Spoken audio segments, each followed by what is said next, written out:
and welcome to today's video. So for this one I'm using the Daler Rowney Titanium White.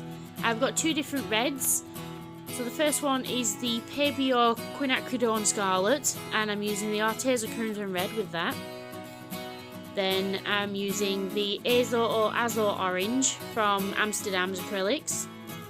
I've got the Amsterdam Acrylic in Ultramarine Violet, and I've also got the Pebeo Oriental Violet, and I'm going to be using the Iridescent Copper from Pebeo for my metallic paint. So I'm going for another different pour technique again today on this one. This one's what's known as a Dutch pour.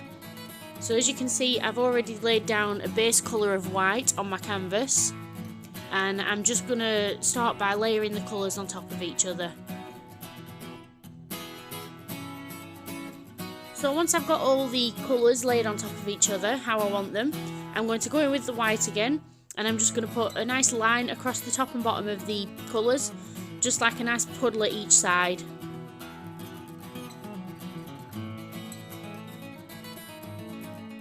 Now comes the fun part, and it can also be a little messy as well. As you can see, I've grabbed hold of a hairdryer here. I'm just going to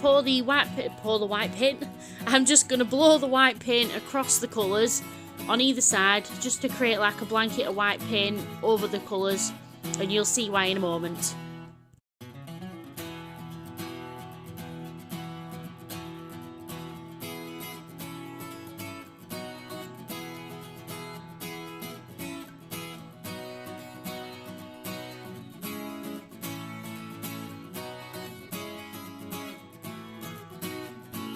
So now I've done that, and I've gone over it with my torch to get rid of any bubbles that might be lurking. I'm going to use the hairdryer again, and I'm going to blow out the design.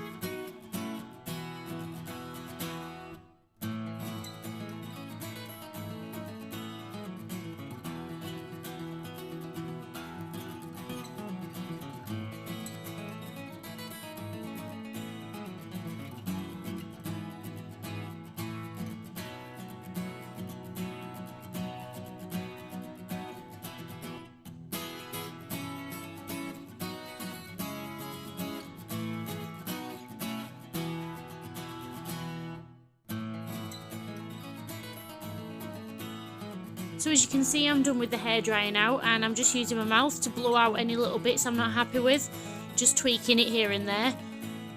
Towards the end I do end up using a straw. It can be a little bit easier and a bit more precise with a straw, and obviously you're a bit further away from the canvas as well, so you're less likely to end up with your t-shirt or any other items of clothing like draping in the paint. I think I do end up getting paint on my t-shirt at one point doing this, but I suppose it's perks of painting like this.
Well, I hope you've enjoyed seeing how I do a Dutch pour. It'd be really great if you could give this video a like, try and push it out to more people. Thank you so much for watching, and I will see you in the next one.